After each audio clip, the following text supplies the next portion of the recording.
Okay.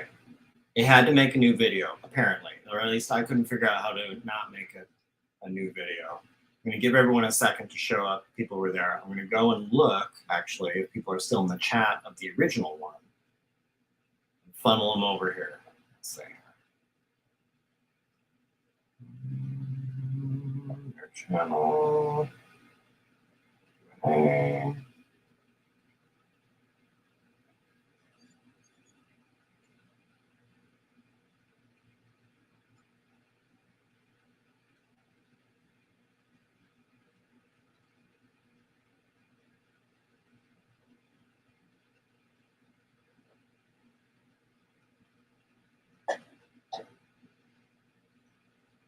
Okay. The chat part of the last video isn't up yet. I'm going to give everyone a second. So anyway, got my PowerPoint ready. This is going to be very short. We're basically done now. This will only take 15 minutes. Just see if anybody shows up. There we go. Yes. So it looks like, yeah, it looks, to me, it looks closed. It probably is still letting the chat exist if people are still sitting there. But and I can't get into the chat. If you're able, yeah, I don't have any mods. If you're able to be in the chat, Dee, could you tell everyone this new video? Like maybe, if that's possible. I don't know. It doesn't matter. They'll figure it out eventually. I'll post it places.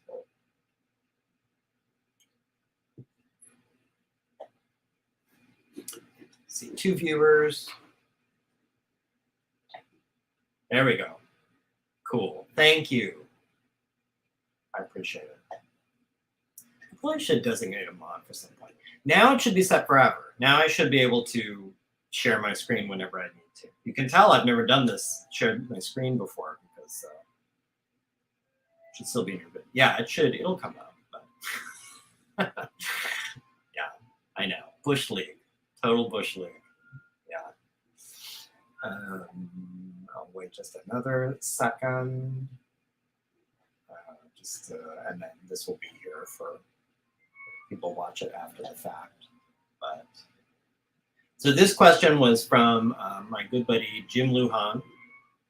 Wanted to know how I would cast DvsM. I'm going to go ahead and get the screen going.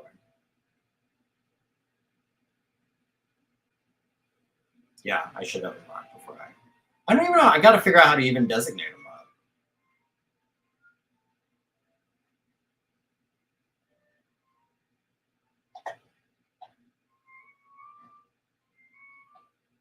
Okay, so real quickly, just to make sure this doesn't do anything weird. You can all still hear me, right?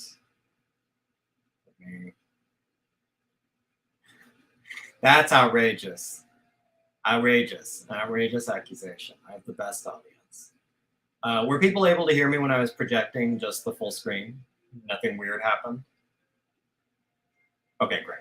All right, so let's go. So for some of these, I don't know if some of these actor and actress choices will surprise people based on what they know of the characters. It's because like there is something I saw in them, either in a performance I saw or something about their look or something about their energy that I think would make an interesting take on that character. They may not look exactly the same. They may be older or younger than you pictured them in your head, whatever. It's just, you know, it's like, this is the kind of person I would be interested in for that part. So let's go right off the bat. Reuben Garcia, so the main character of DvsM 1975, Men in Black. This is someone from the very beginning, I like the idea of Edgar Ramirez to play him. I think he has the right look. I kind of like his energy. I've seen him. I know him best from Zero Dark 30 and Che. He's just got, I don't know, he's just right for it. I like the way he carries himself. I like the way he looks. He's just the right type. If I had a dream choice. Now, Reuben is tough because you see Reuben over like a long period of time. He pops up in 97 as well. So it's like, well, what age of Reuben are you casting? I don't know. I guess it's gonna have to be makeup and CG or something to make him a little younger, a little older, whatever.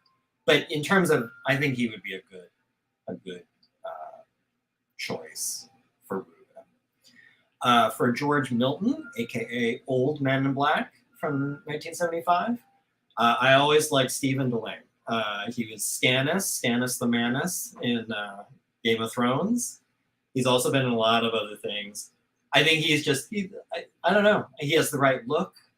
Again, I like his energy. That's a word I'm going to use a lot. There's just something about him where like I can picture him as sort of a chilly, kind of calm, collected, old-timey G-man.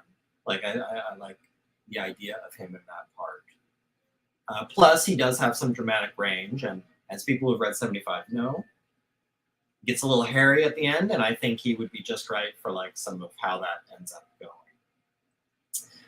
For Jenny Burke, one of the fan favorites, kind of a ex-addict, ex-con, eyewitness to some crazy top secret stuff. I like, I think it's Rhea Seahorn. I saw her recently in an episode of Better Call Saul. I'm not super familiar with Better Call Saul. I've only seen a few episodes, but I saw her in one episode I happened to catch. And the whole time I was watching her, I was thinking like, she's a great Jenny type. She would be pretty cool. Like I think she's got a good kind of sharp energy to her. She's attractive, but not too attractive. She's a little bit older. Jenny's a little bit older. Like, I think it's just like, I just think she would do a really good job. I would like to see her with like a little beat up and chain smoking and trying to convince somebody that she saw some crazy shit. For Cynthia Gallo, who's the defense attorney in DvsM 1997, that's one where I considered, to me, like her look, it was a very broad category of look, but nothing specific. I thought of a lot of different actresses that could work for that. You could go in a lot of different directions. The one I settled with for this was like Laura Linney, who like you see in Ozark. I think she could be really cool in that. I think it would be just about right. Another one I played with the idea of Helena Bonham Carter. I played with the idea of like, I think it's Viola Davis. Like there's just a type, and again, this is like very energy based. It's like, I think like that's about right. Something like that. But if I had to pick, I've always been a fan of Laura Linney, and I like that it would be neat to see her do that part. So for now, you guys haven't read this comic, but the one I'm working on right now, just sort of dream casting for this, for one of the main characters in 79, Dr. Veronica, aka Ronnie Wagner. I liked Carrie Condon, who you might know from if you watched Rome, the HBO series. She's also in Better Call Saul. For this character, and you'll learn a lot more about her as time goes on, and especially once you read the book, the basic kind of thing I was looking for was someone who's physically very petite, attractive, but also can play like really smart and really prickly and a little sharp. One person who proofread the script for 79 for me asked if Veronica is supposed to be quote unquote on the spectrum. And kind of. Like I wanted someone who just seemed very like just doesn't super play well with it, not great at the social graces. So I wanted someone who's again like kind of petite, kind of pretty, and also can be a little like fiercely intelligent and a little edgy. A little difficult. So I thought I saw that in her. Another one I played with the idea, but I ended up thinking like, I don't know, I think she might be a little too pretty or not quite right, was like, oh God, Emma Stone. I thought like maybe someone like that. I don't know, something like that. I looked at Lily Collins. I thought Lily Collins for sure was like, I ended up thinking like, no, because she was just a little too modelly. And I felt like that was too far in that direction. That's not what I was trying to emphasize with her. For Dr. Peter Kovitz, the main character in 79, I like the idea of Jason Segel. He can do some dramatic stuff, and he had the right look. I needed like a 70s looking like scientist guy, you know, that could pull that off. Someone who's a little weary looking, someone who has to deal with like he's kind of herding cats. He's a project lead. He's managing a bunch of scientists. He's also interfacing with the people above him. A lot of government types, shadowy government types. He's got a very difficult job, a very stressful job, but he's a very smart guy, very capable guy. I just liked the look again. I thought like, yeah, that would be kind of fun. And then this person, I haven't gotten the part of drawing him yet. Staff Sergeant Michael Dunn, who is an Air Force,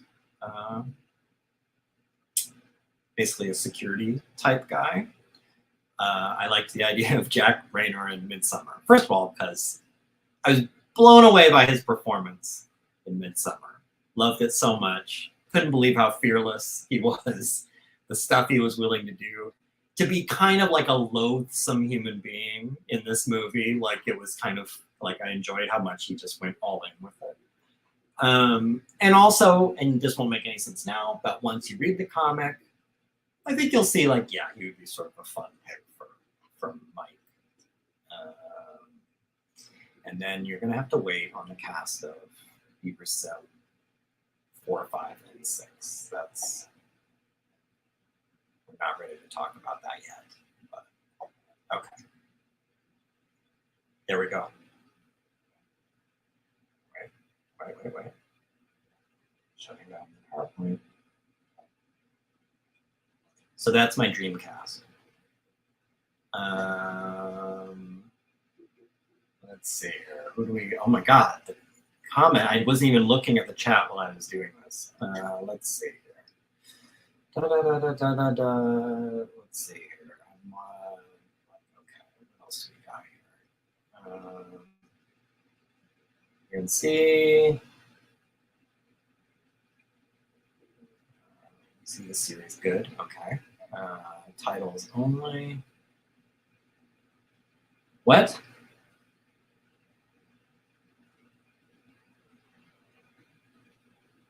Did it not project right?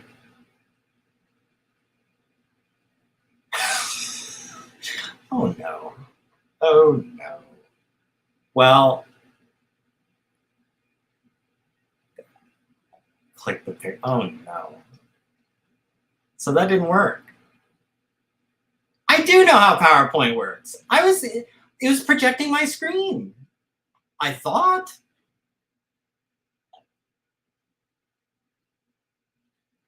Let's see here. So what were you able to see?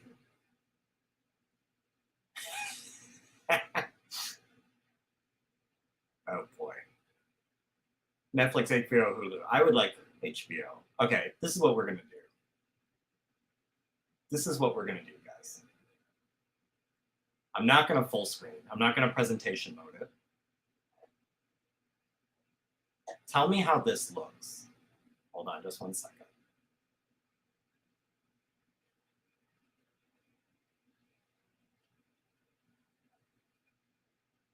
There, you can see that, right? Is it looking how it's looking to me on this?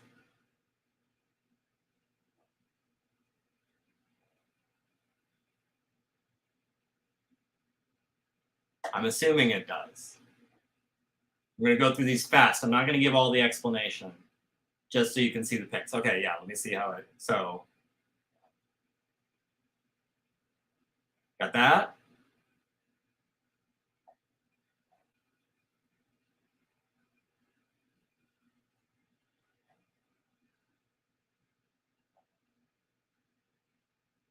Okay, all right. So real quickly with that explanation. Reuben Garcia, Edgar Ramirez. All right. George Milton, Stephen Delaney. All right. That's the cast of 75. For cast of 97, Jenny Burke, Rhea Seahorn. All these actors are going to be very excited to be involved in this project. Cynthia Gallo, Laura Linney. Okay. Dr. Veronica Wagner, Carrie Condon. Dr. Peter Kovitz, Jason Siegel, and finally, Staff Sergeant Michael Dunn, Jack Raynor. As seen here in Midsummer. Kind of a spoiler picture, but whatever. So this was, you know what?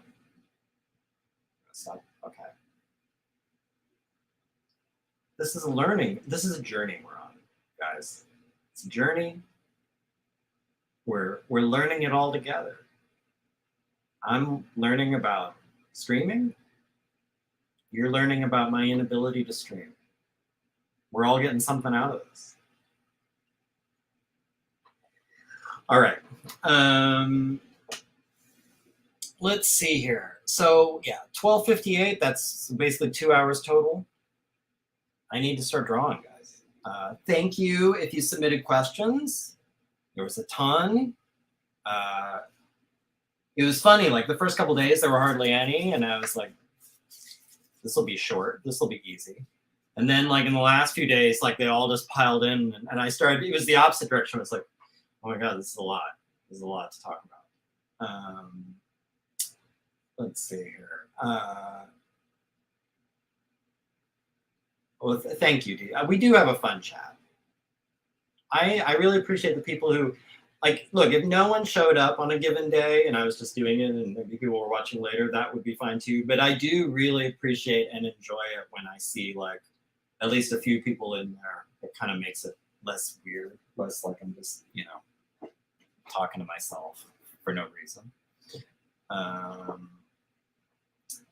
Chase, good to see you. You know, Chase did his big, he's been doing his big video debuts lately. He popped up on my channel last week, and then he was on Artcasters this week. So you should take that. Oh, and that reminds me, while I'm plugging people, mentioning people, my buddy Jason Alexander, his book is out. You can find it on Etsy. Track him down, Fogbreaker Studios. I have not read it yet because, again, always working, Squatch, drawing. But I'm very excited, and I'm very proud of him. And it's like just the whole concept is very interesting. My understanding is that it's all kind of a creative response to his growing up in a cult setting and like everything that goes with that. Him kind of, and so it's poetry and it's prose and it's comic, like sequential art. It's all sorts of different things. I'm very proud of him, very excited for him. As I've talked about, I feel like a few times recently and many times in the past, the thing that impresses me most about any creator is, are they finishing? Are they finishing or are they getting stuff done, like out? And he did it, and good for him, because that separates him from 95% of the rest of us. Who, you know, they're talking a lot about a thing and they're not doing it. He's doing it. He's getting stuff done, and good for him. So I'm excited to read this. I'm hoping to read it tonight. Consider going and support Fogbreaker Studios. Check them out. What else? Yes, I will add my links when I edit this later, so people will be able to find me. But just for reference, I'm going to put it in right now.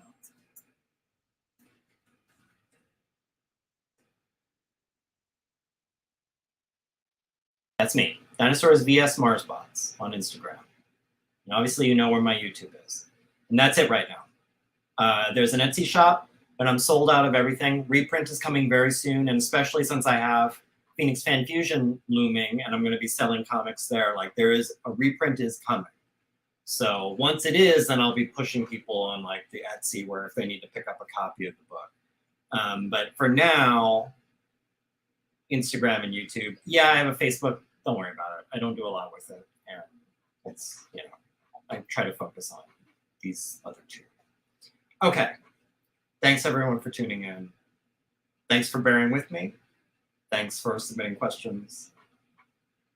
Have a good weekend, and I will see you next Saturday at 11 a.m. Bye-bye.